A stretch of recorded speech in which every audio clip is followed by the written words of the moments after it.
Business athletes, what is going on? Welcome back to yet another action-packed episode.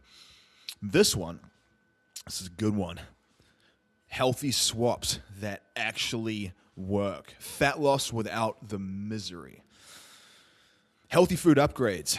Eat what you love without ruining your results.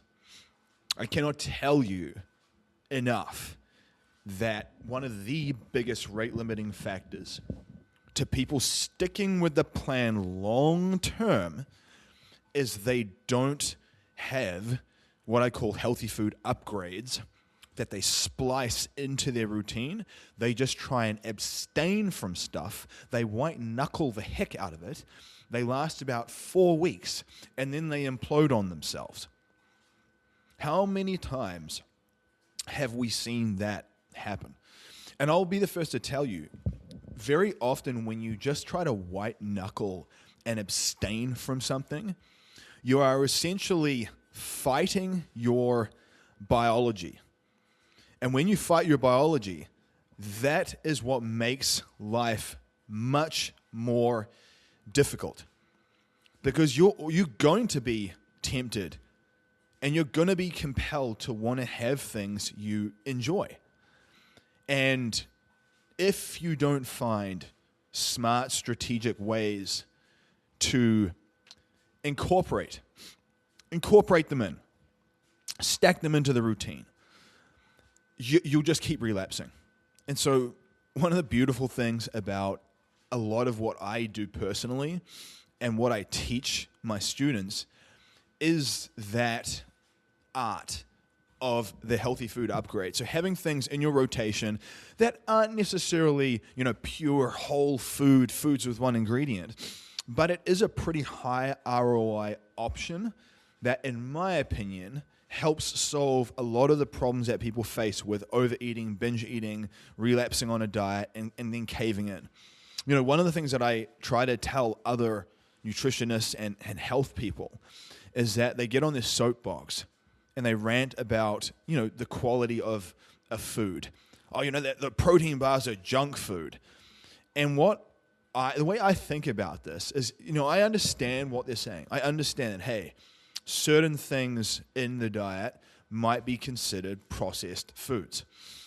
But if someone is left with the choice of eating a bunch of candy or a Twix bar or whatever junk food you can think of, or doing a protein bar instead that at least does have some protein in it and it has decent macros and obviously a reasonably healthy one, that's a huge step in the right direction.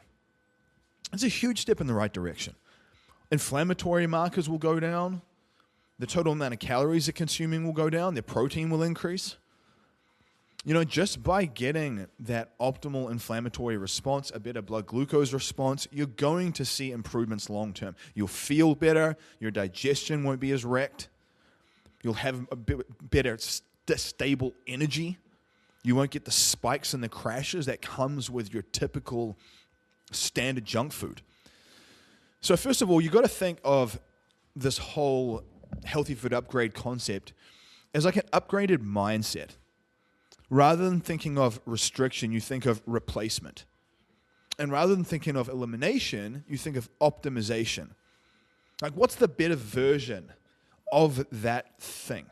And so what I'm going to be doing in this episode is I'm going to be talking about some of my favorite healthy food upgrades and the ones that I have used a lot or suggest to people. I'm also going to be just putting out other, what would you say, like diet tactics, dietary tools, dietary levers that I find are useful for people that will help you stay on top of things. Because you got to remember, you can have the prettiest plan in the world. You can have, it looks perfect. But if you can't even stick to it because you're getting a ton of cravings and you're not enjoying it at all and you're just feeling lousy, it's not going to work. And I would say that, in my experience, is the biggest challenge that most people face. They just try and force a square peg into a round hole and hope that at a certain point their white knuckling will get them there. And you do have the odd person that removes something and is able to keep it out forever. I mean, that's great. If that is you, well done. I mean, I think in an ideal world, that's the best case scenario. But I also realize that, your goal is to solve problems in the right order. And so again, what is the person's context? If you're coming from eating McDonald's for breakfast, then you doing a protein bar, if you wanted to do that, obviously, is a huge step in the right direction. So the first thing that I want to talk about in terms of the pillars around healthy food upgrades is just a couple of useful concepts to remember. So the first thing is just remind yourself, protein first. So what I typically tell people in general is to, when you're thinking about your calories and you're thinking about your meals, focus on your protein first. What you will find is that, especially whole food protein, it tends to have what's called a higher satiety level. So it basically makes you feel more full. If you were to start with a big plate of rice, for example, you're going to get a big blood glucose spike, but you're not going to get that satiety response like you would if you started with predominantly your protein first. So what that does is that basically helps bring down hunger response. It helps reduce cravings, but you'll find that obviously with the incorporation of smart weight training, you're going to get a better body composition when you prioritize protein first. So with any healthy food upgrades, always try to think to yourself, where's my protein and where's my rainbow veg? Where's my protein, where's my rainbow veg? And your rainbow veg is going to be your green, red, orange. I talk about this a ton in these episodes. I'm a big fan of microgreens. So I do microgreens, pickled beets, and carrots. That's my stack that I usually use. If you wanted to do stir fry, you could do something like broccoli, red peppers, and carrots. So you have options. Now, the next thing, pillar number 3, is ingredient quality. So I will say, this is where context matters. Because people, what they'll often say is they'll say, look, that protein bar is processed. It's not a whole food. And while I absolutely understand what they are saying, my perspective is, can we find something that is less processed or less inflammatory? It has a better nutritional profile. A good example is a lot of protein bars, they may have sucralose or aspartame in them as an artificial sweetener. And while in some ways the jury is still out on artificial sweeteners, I'm of the camp that, hey, if you can reduce these as much as possible, it's probably a good thing. Yes, it's hard to know. Some people will say they're not good. Other people will say it doesn't matter. I often find the truth lies somewhere in the middle, and the context obviously is hugely important. But beyond those types of artificial sweeteners, there are others that are a step in the right direction. They are slightly better. For example, like allulose or monk fruit sweetener or even stevia. So stevia, monk fruit sweetener, or allulose. A good example is your diet sodas. So like if you have a diet cola, like if you love Diet Coke, but you're consuming a lot of those and you're getting a ton of sucralose in, I would say that in some ways artificial sweeteners can be one of those things that affects digestion that people don't always consciously think about. So you might just be thinking about calories, right? But what you're not thinking about is, hey, how is my gut responding to this sucralose? Because I have seen people have issues with that, by the way. So I wanted to mention that. But then the additional part to that is that's why I will do the Zevia soda waters. So Zevia is a flavored soda water, 0 calorie, that's sweetened with stevia. And I love them. I think they're awesome. I think they're a great tool. I don't think you need to use them. If you don't have a taste or a craving for carbonated beverages, then don't add them in at all. You don't need to. But I know a lot of people, they find that the carbonated beverages help them either stop drinking or it helps cut a craving, that crisp, fresh response in the mouth. But again, I would choose a Zevia sweetened with stevia over a Diet Coke with sucralose. So that's a good example of a healthy food upgrade. And what's the benefit of that, right?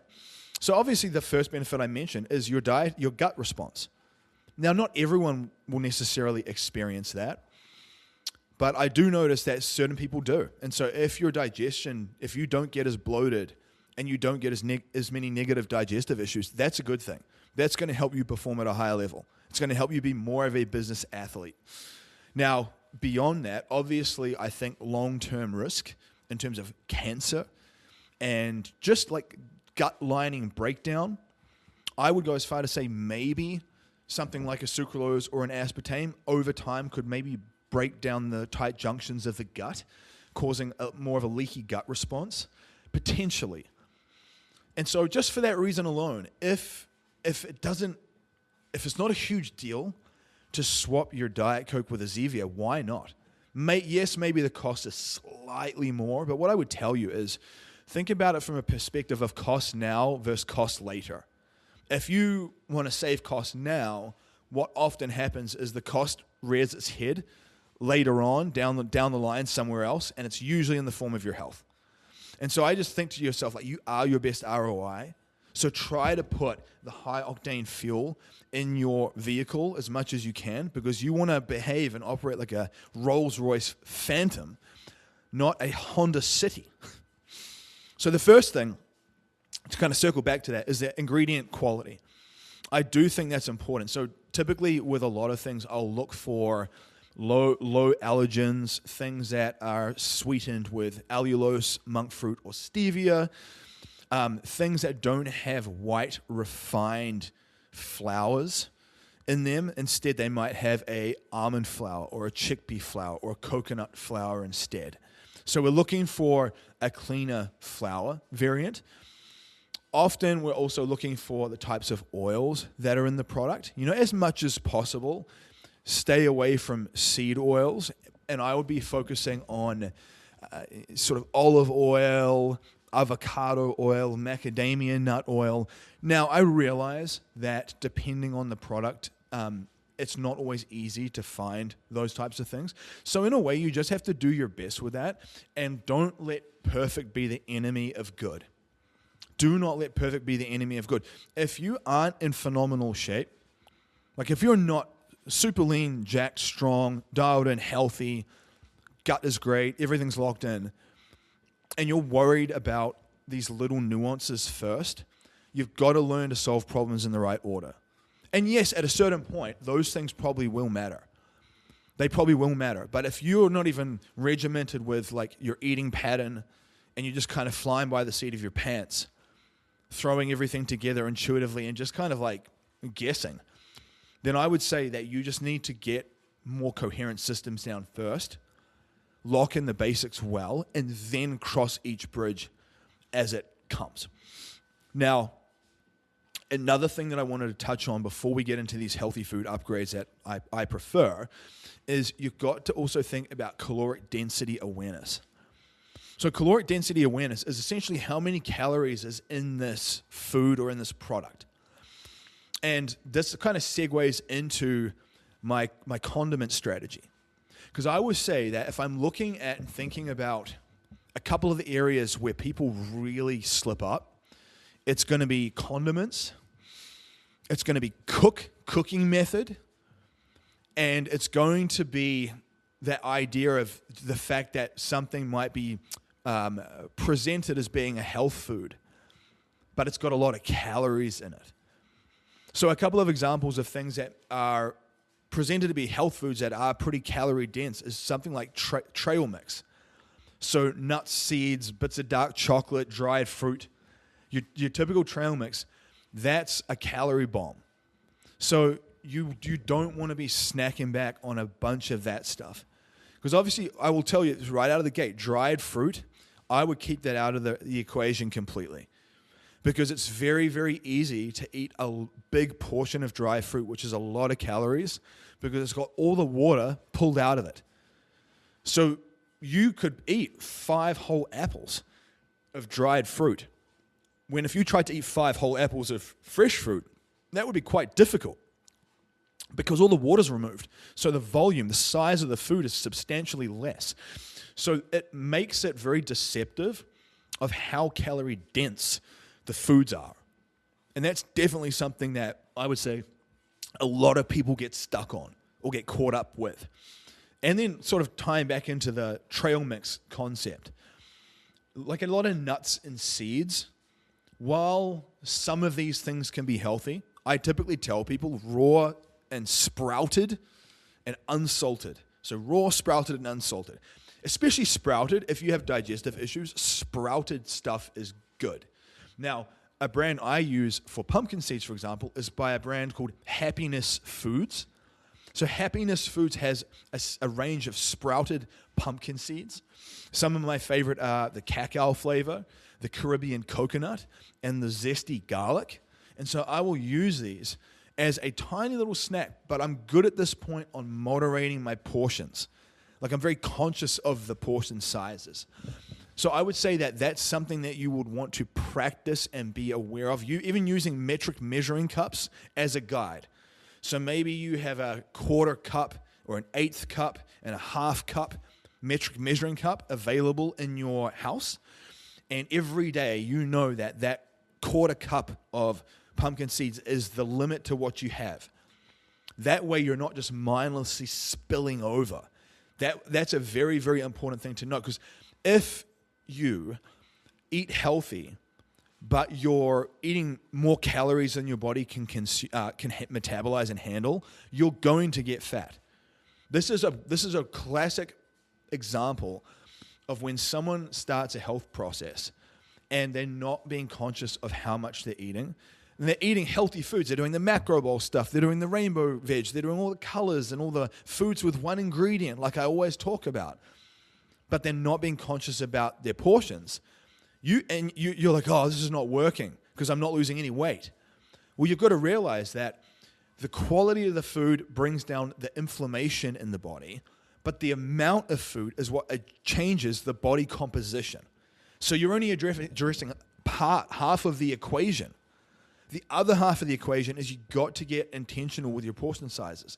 So I would say caloric density awareness is a massive thing. Now, that's why I love using the low-calorie condiments.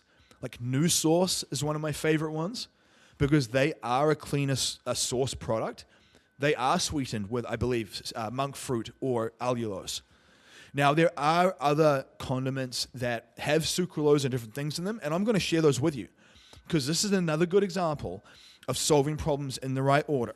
That I would tell you, having a low-calorie condiment, if it's going to help you lose all that extra body fat, is worth doing to start with for most people. To get all the inflammatory stuff out of your body, to get the body fat levels down, to get the momentum, and then you can play with the types of detailed things around chemicals and condiments like that. But the first thing I would say is, as much as possible, you want low-calorie swaps or low-calorie upgrades. So I would say in general, if you're thinking about things to add to a main meal as a low-calorie upgrade, my favorite things are spaghetti squash, sometimes butternut squash, zucchini noodles, different types of mushrooms, and a quality clean pickle. Now, when I say clean, I'm talking about something that doesn't have a bunch of yellow dye and high fructose corn syrup and random stuff in it. Look for an organic one that basically just is in some type of brine, vinegar brine. Keep it simple. Now, the reason why I like pickles, for example, is because it gives the food more of a pop and more of a taste. So for anyone that likes flavorsome meals, when you add some pickles to it, it's going to give the meal more of a bold, popping flavor. Now, not everyone likes that, but I also know that there's a good portion of people that do. So I would say lean into that as much as you feel like you need to.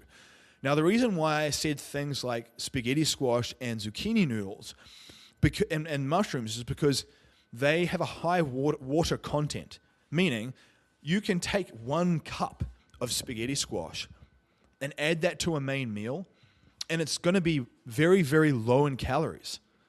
I'm not sure off the top of my head right now what it would be, but it might be like 20 to 40 calories for an entire cup of spaghetti squash. So think about that portion size on your main meals. Whereas if you took 1 cup of rice, for example, that might be 200 calories plus. So I want to focus on low-calorie swaps and additions as much as possible. So the meals are filling, they're big enough, but they're low in calories. So right out the gate, those calorie light foods that I just mentioned, the opposite of calorie dense, is what you want to focus on first. So the high volume foods. So as much as possible with your lunch and dinner meals, add in spaghetti squash, butternut squash, zucchini noodles, mushrooms, and pickles. That's the stack. That's a good winning stack. Now you might say something like, well, what about cauliflower rice? You got to remember, the part of the reason why I suggested those ones I just did is because they are also relatively easier on digestion. That's another thing people don't understand, or they forget about, or they just don't know, is that you might want to slam back a bunch of cauliflower rice because you look at it and it's like, oh, it's like 40 calories for a whole cup. I'll use that instead of basmati rice.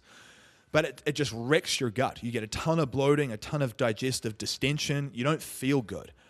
So you definitely need to factor in that it's more than just total calories. It's the digestive response as well as a few other things. Now, I would say that's also where sometimes you have to be mindful about the 0-calorie sweeteners in general.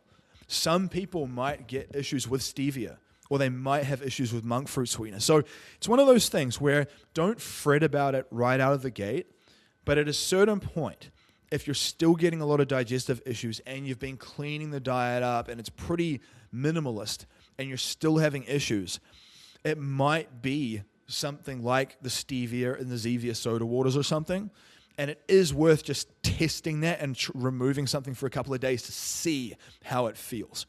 Now, one thing that you need to be wary of, like I mentioned with like trail mix, there are certain calorie-dense foods that are good, but you just need to be mindful of portions. I mean, avocado is a good example. That's a great food to add, but a whole avocado is going to be a lot of calories. And so you have to be conscious of, can your body handle that? Or like a nut butter. So this is where one of my healthy food swaps comes into play, where instead of doing your typical, first of all, I would say your typical nut butters are garbage. You don't want a peanut butter as much as it's probably better to have a different type of nut that's going to have a better nutrient profile.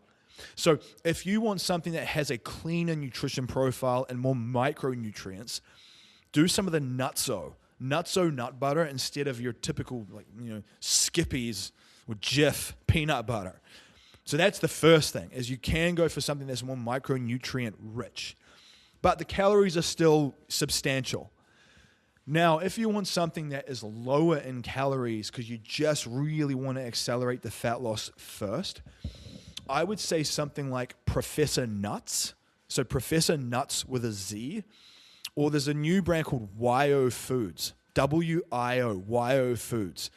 Now, these are peanut butters, but they're very low. They're about 20 or 30 calories per serving instead of a normal peanut butter at about 200 calories. Now, this is where I would tell you it's a little bit of a trade-off where it's not bad. Like, don't get me wrong. I don't think it's terrible, but I wouldn't be saying slam back a lot of this all the time. But in terms of context, if someone was doing Jif peanut butter, I would say absolutely YO Foods or Professor Nuts is definitely an upgrade from that perspective because it's going to help you lose the body fat. And most people don't even realize that excess body fat creates its own inflammatory response. And so by virtue of losing the body fat, a lot of your blood work will clean up and improve because all those inflammatory cytokines are going down, which is exactly what you want. So again, there's a tightrope walk here of foods that have a good micronutrient and nutrition profile that are a healthy food upgrade, but they're maybe the same amount of calories, and you have foods that maybe aren't as micronutrient rich, but they are lower in calories. That's the key. So there's a time and place for both, and it really depends on the person and their goal. If someone is 100 pounds overweight, I would tell them to stick with Professor Nuts and YO first, just to get their body fat down as fast as possible.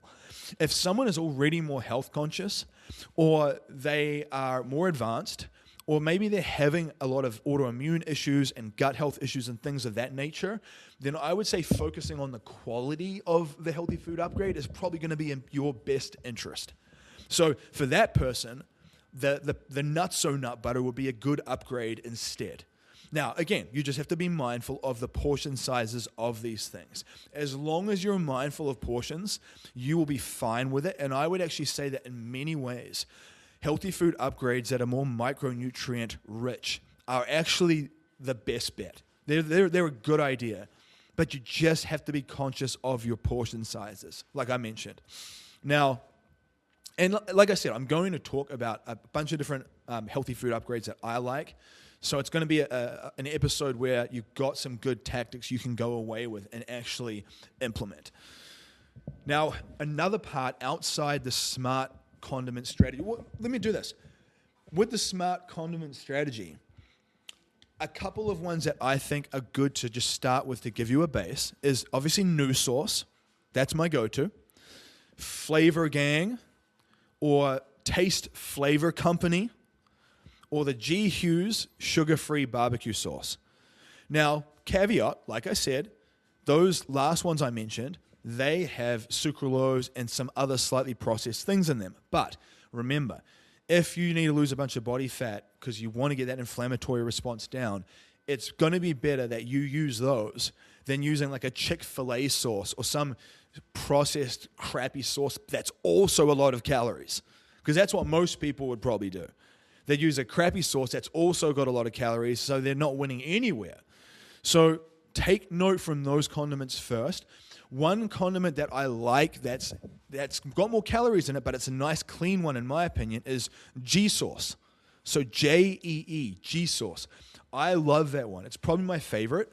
And what I will do as a little pro hack for you is I get these condiments and I'll put it in a little cup and I'll add extra water to the condiment to make it more of like a dressing than a thick, creamy sauce. Because it's a thick sauce. Now, the good thing is that the taste is quite bold. So even when you dilute it with water to dilute down the caloric density of it and turn it into a dressing, it still has a great flavor. So that's the way that I'm able to get more from my condiment by diluting it and making the portion of it larger, but because it's no more calories because it's just adding water to the combination. So there's a tactic for you. Now, beyond the condiment concept, because remember, condiments and flavor is really important. If you're eating foods that you're not enjoying because of the taste is boring or monotonous to you, that's a problem. You will not stay the course long term if you do not find flavors you enjoy. The other part of that equation is the texture. So if you're eating things that either suck with the taste or they've got a terrible texture, think of it like a boiled chicken breast or a boiled piece of tofu instead of having a nice crispy pan-seared version. The crispiness is so much more enjoyable. And then think on top of that, like a nice crispy pan-seared version or an air-fried version with a condiment you actually like. That is much more enjoyable than doing something boiled that's got just a terrible taste. It's pretty much the same food, but it's a much different eating experience. And I will say long term, these are the deciding variables. If you can figure this stuff out, you will unlock levels in your life where you never go back to the old dietary patterns because it doesn't even feel like you are on a diet. What I would be telling you is that's why in my Business Athlete Council, I talk a lot about this stuff and I'm constantly sharing different products and things that I find that I test with the members. Because there's a lot of things out there. I mean, I'm not going to be able to cover everything on this episode. There's a lot of stuff. And so if you want to be plugged into an environment where we're talking about these things and you get the first heads up on a lot of these products, on a lot of these tools, then reach out. Get into my Anomaly Project 6-week course or get into my Business Athlete Council. And that way you get plugged in where you're not having to go out and do the guesswork, you're not stumbling around, flailing forward. You have someone who's filtering all the noise out for you and giving you the best things to focus on. That simplicity reduces stress so much. So much. Now, the next part, before we jump into the healthy food upgrades like the brands, is the cooking method. Again, I talked about texture. So I would say the main thing you want to focus on is that if you're cooking with a normal pan, like a cast iron pan, for example, you're going to have to add a lot of oil to lubricate the pan and cook the food. That is a ton of extra calories. So the best way to strip your calories out, which is really good for fat loss, and typically with a lot of extra oils, depending on what it is, it might even make your blood work worse. I find for most people, if they add in a lot of butter or ghee, like saturated fat, coconut oil, it drives up their ApoB, so their small particle LDL cholesterol. Not good. Not everyone gets that response, but a lot of people do. So I typically say to people, focus on avocado oil or macadamia nut oil. But I'll go beyond that and say, ideally, if you can leave it out, if you want really maximized fat loss, do this. Get yourself either a green pan or a hex-clad. So green pan or hex-clad are ceramic-based non-stick skillets. They're amazing. They're very, very useful. Or if you want another type of process, get yourself an air fryer. I know air fryers are quite popular now.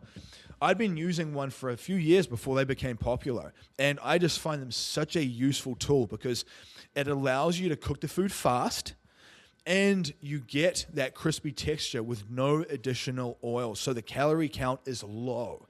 You've got to be thinking about your cook method. That's key. So your cook method and your condiments. So like I mentioned, hex-clad, green pan, or an air fryer as your cook method tools. Now, before we jump into the next pillar around some of the healthy food upgrades that I talk about, the thing I just want you to be conscious of when you're thinking about healthy food upgrades is going to be looking at, as much as possible, making sure that you're not consuming a lot of refined grains, like refined flour, refined grains. Anything that's refined, you want to try to go for whole ingredients. So, and the reason why I say this is because refined things typically have a lot of the fiber stripped out of them, and they just have such a worse blood glucose response than a whole food, than a whole grain.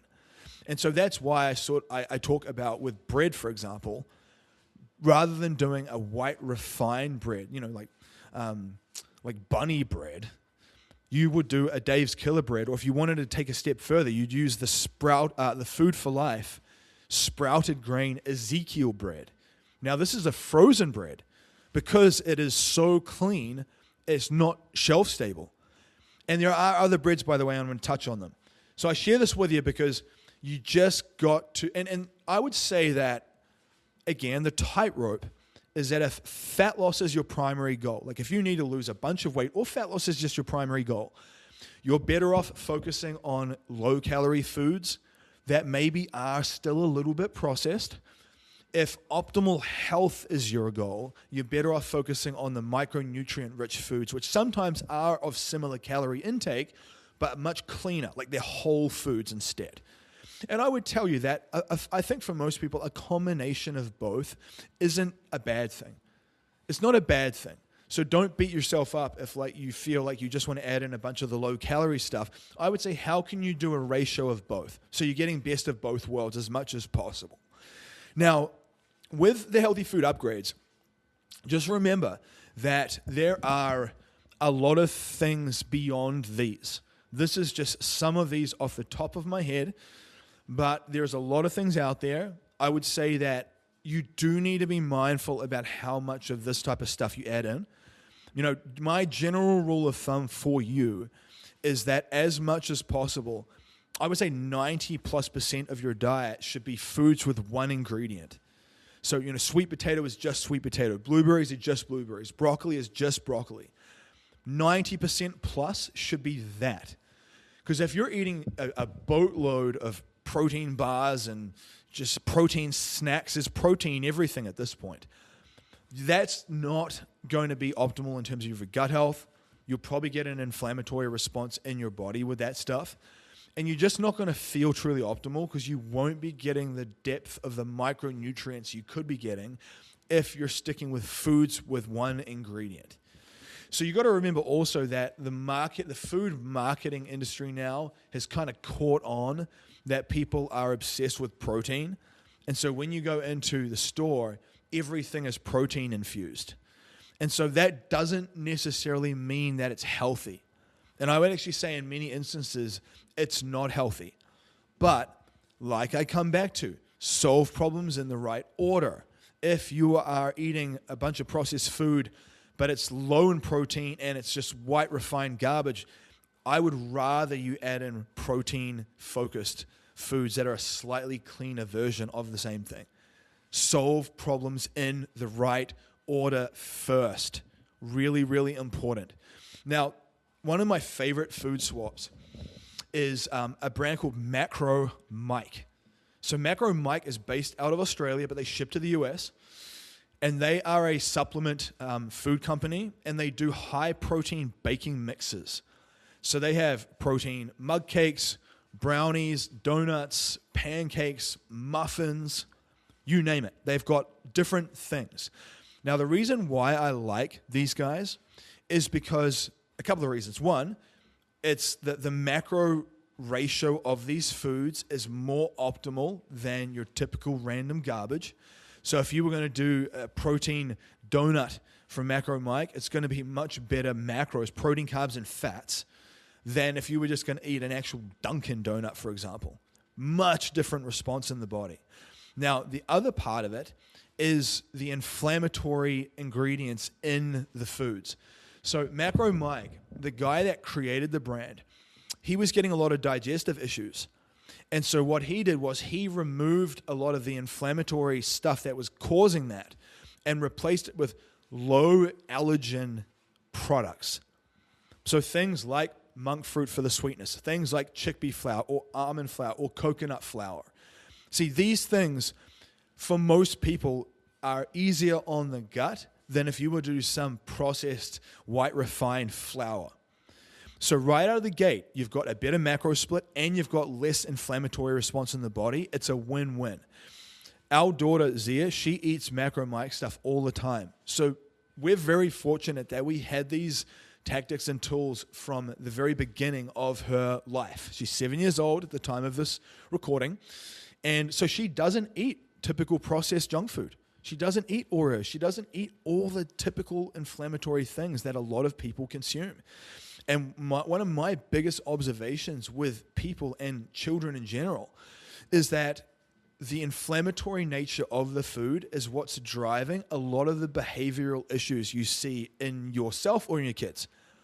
So if you're getting ADHD, if you're getting irritable, if you're getting anxiety, if you're getting mood swings, I would say that you have a vested interest in cleaning up the quality of your diet and bringing down the inflammatory nature of it, because it will absolutely be driving up that response, and that will not be good for anyone.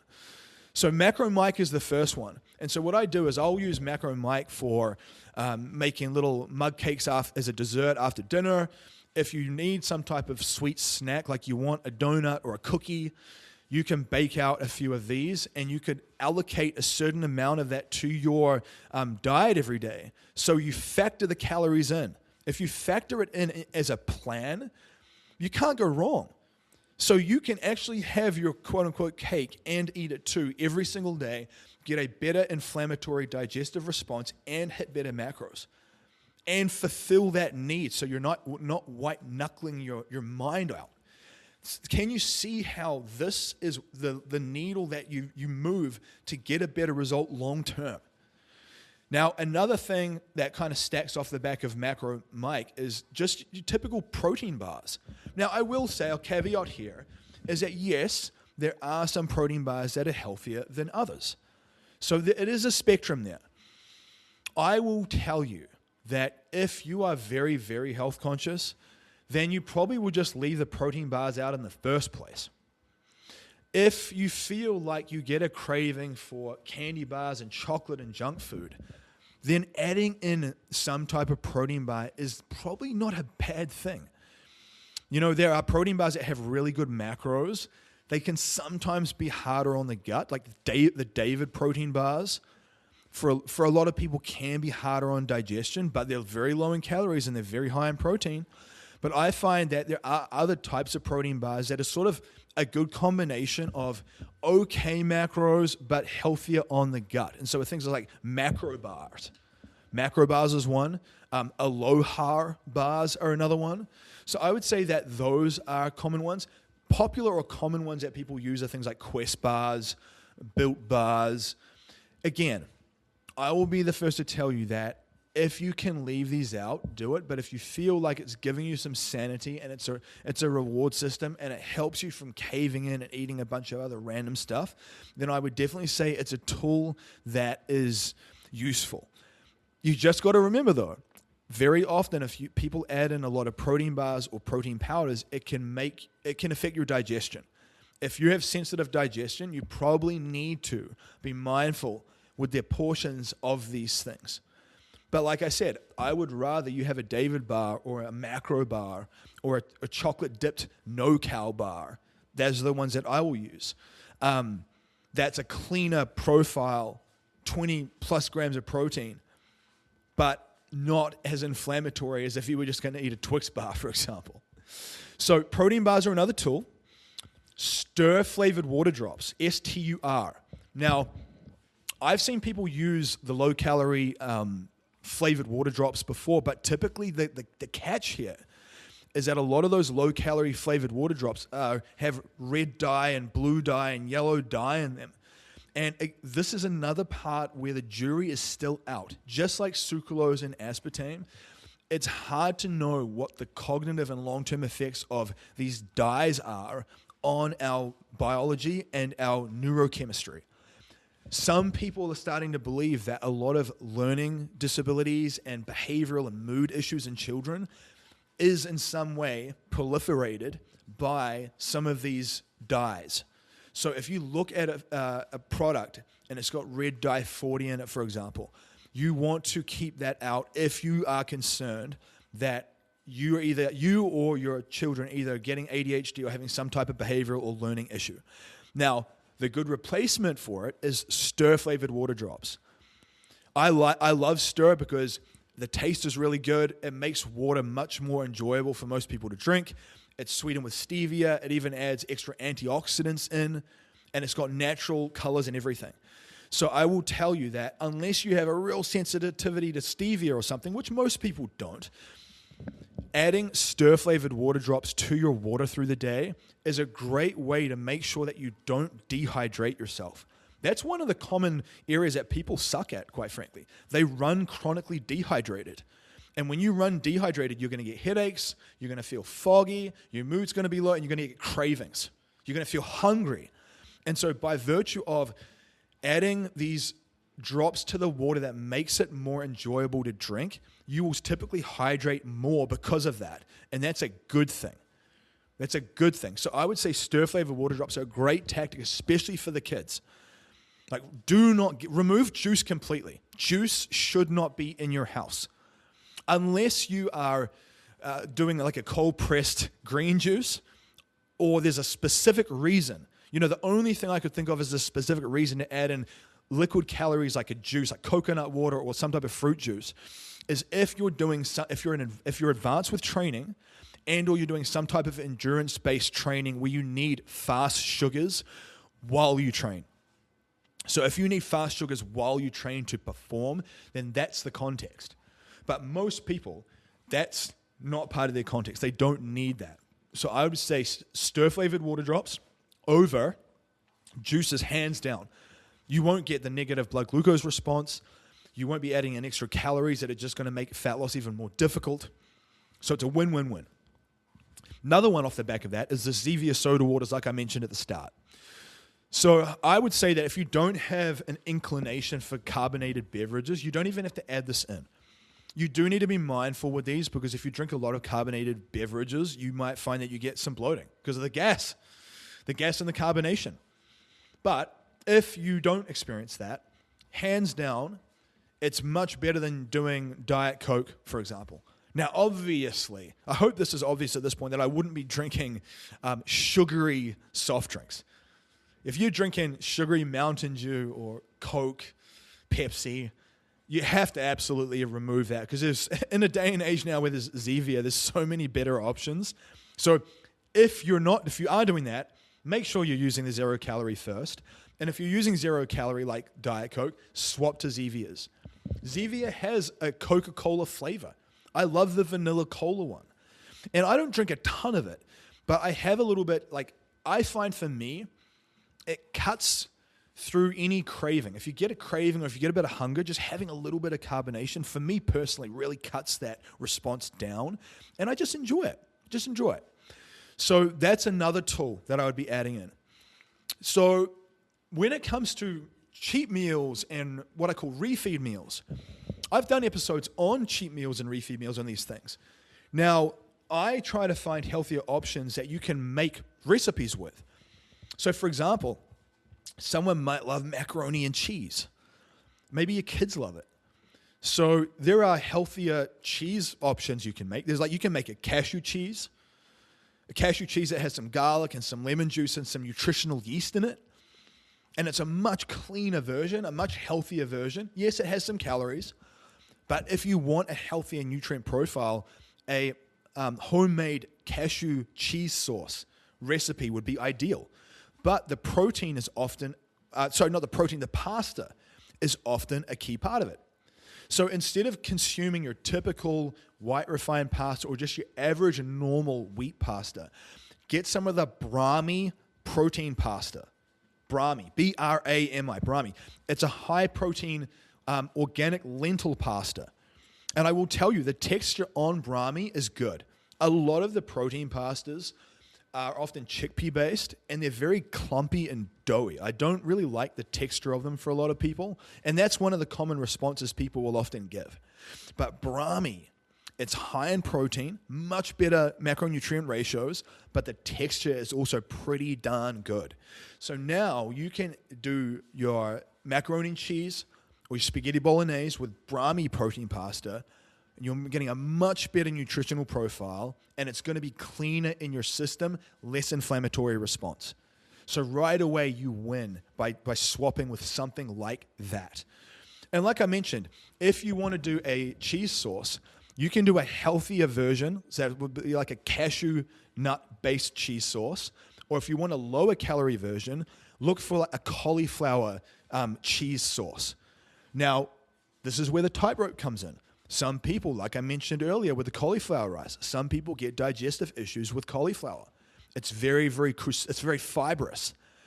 And so you might find that you do the cauliflower cheese and it's low in calories, but you get a ton of bloating. Whereas you almost be better off doing the cashew cheese where it's a little bit more calories, but your digestion is really good. Again, this is a tightrope. There's a real tightrope here with these concepts.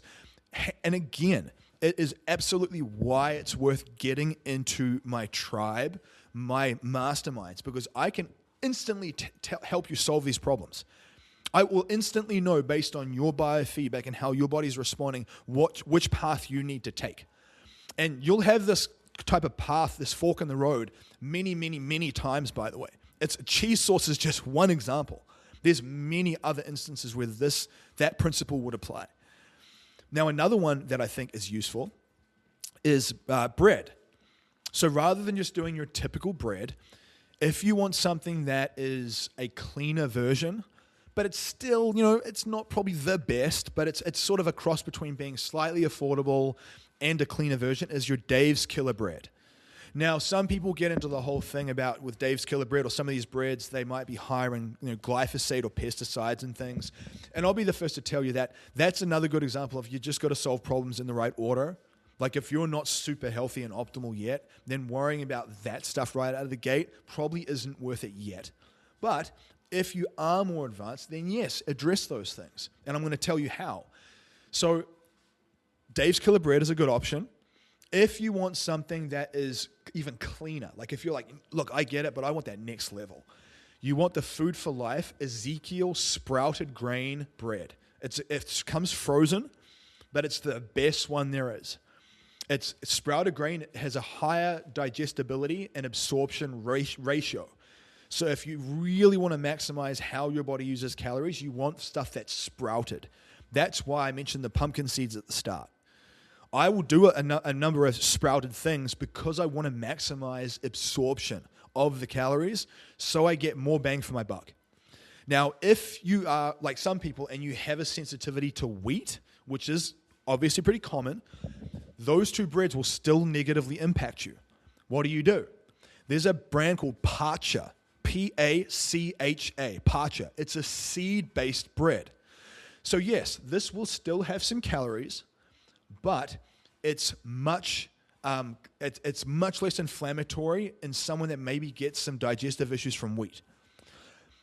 If you really want the fat loss and you feel like your body can handle some wheat, some processing, and you need to lose some weight, like we just need to get the weight off you, WIO Foods, WIO Foods has a low-calorie bread. They have low-calorie burrito wraps. They have low-calorie, quite a lot of things, actually. And I would say that it is probably worth splicing some of those things into the equation if you're coming from a place where your diet's not good and you need to lose like 60+ pounds, WIO Foods is going to help you facilitate that and get your foot in the door. Then as you start to see progress, then you can transition over to cleaner products. So again, there's no right or wrong here. I think people that get on this soapbox and do that, they don't understand the diverse nature of humans and where everyone is coming from. Now, outside of something like that bread, I want you to realize that there are swaps for a lot of things. So rather than doing Ben & Jerry's ice cream, for example, get yourself a Ninja Creamy or use your Vitamix blender and make a protein banana nice cream. If you go to YouTube and search protein banana nice cream recipe, man, they're everywhere. And you can blend it to make it like a soft serve ice cream. It genuinely is very good. And so, for example, if you wanted a nice simple one, you might get some chocolate Orgain superfood protein. You get a couple of frozen ripe bananas. The bananas need to be quite ripe, frozen with the peels off, and you chop them up. You throw them in the Vitamix blender. You add a bit of water in there, and you add the protein powder. You can even add a little bit of cinnamon to help with the blood glucose stabilizing effect. If you wanted to add a few extra calories in because you really want a good nutrient profile, you can add in a little bit of hemp seed, a little bit of ground flax seed, and you blend that. And it's like a soft serve protein ice cream. So I would say that if you have children, that's a very worthwhile thing to test because it's going to be exponentially better for your health and your biofeedback than Ben & Jerry's. So protein ice cream is a good thing, for example. I would also say that outside of just playing with, and even like wraps, for example, I find a good branded wrap is Siete, Siete, Siete. So Siete is a good brand wrap in terms of nutrient quality. It's quality nutrition. It's better micronutrient profile. But if you want something that's lower in calories, the WIO Foods ones will be the way to go. So you can see how you either sort of go for micronutrients or you go for lower calories. And again, sometimes maybe it's a combination of both over time. And maybe you start off with low-calorie stuff, you lose the weight, and then you transition to the micronutrient-rich stuff to really maximize your internal biology and performance. The last thing that I want to kind of tie all of this off with is I would tell you to focus on adding things into your diet and not just fretting about removal. So if I was going to give you a list of big levers that I would throw in every day that can help you, it's going to be things like organic berries, blueberries, blackberries, raspberries. I would even maybe add in a few goji berries. Those are dried though, so that is the context of like the caveat there is like I don't talk about adding too many dried fruits in. The only one that I would do is a little bit of goji berries. I would do red grapefruit, good for blood pressure regulation. I would be focusing on adding microgreens to my main meals rather than just doing, romaine lettuce or spinach. I'd be adding microgreens as much as I can. I'd be adding in pickled beets. Helps with nitric oxide production. Good for blood flow and blood pressure. I'd be adding in different adaptogenic mushrooms, lion's mane, shiitake, maitake. These adaptogens help with brain chemistry and brain function. I'd be focusing on eat the rainbow principle with the main meals. Where's my green? Where's my red? Where's my orange? Reason being is that's micronutrient density right there. Carrots, for example, orange, are high in beta carotene. Good for your eyesight, good for your eye health. So I would say berries, red grapefruit. I would be adding in potentially, where appropriate in a smoothie or a smoothie bowl, hemp seed, ground flaxseed, ground chia seed, a little bit of goji berries. I'd be adding in microgreens as much as possible. I'd be adding in adaptogenic mushrooms. I'd be doing the rainbow concept with my green, red, and orange. And I'd be doing some type of fermented food in the rotation if my gut can tolerate it. If you're getting digestive issues, pull back on fermented foods and microdose them in once you've done a gut rehab protocol. But things like natto, kimchi, sauerkraut, or a little bit of kombucha. But again, I would be opting more for fermented foods that are whole foods rather than like a liquid. Now, you want to microdose those though, because if your digestion isn't great, adding more even healthy fermented foods, it can kick off more bloating if you're not ready for it. So I say all this because if you can take any of the principles I've shared with you here today around the healthy food upgrades, the additions into the diet, the volumetric concepts around condiments, the texture and the cook method, I'm telling you, it's going to be the stuff that moves the needle for you long term. The reason why I can stick with my process over and over and over again long term is because I genuinely enjoy it, because I've spliced all these principles into the rotation. So I don't even feel like I'm on a diet. That's the challenge for most people, is they feel like they're dieting because they're white knuckling, because they've removed all the things that they love. They haven't replaced it with any swaps. They're not being conscious of like food volume, so they're eating way less.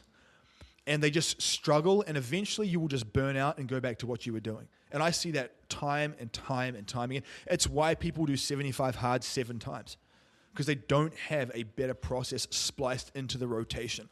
So go out there today and think to yourself, this is the last time you are going to diet down just to go back and have it all unravel. Focus on these healthy food upgrade pillars. Remember, there's no right or wrong to this. Like, just because someone else says, oh, that's processed junk food, your context is what matters. Walk the path.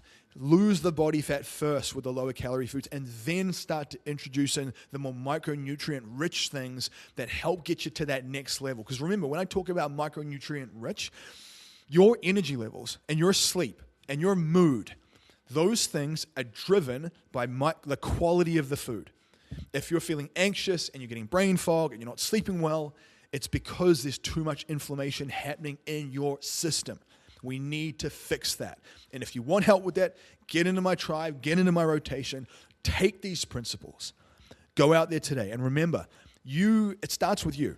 Like, you have to be the high tide that rises all ships. I think of this as a moral obligation to my family. Like, I need to be the husband and father that is leading them to a beautiful life. It starts with me, and my friend, it starts with you.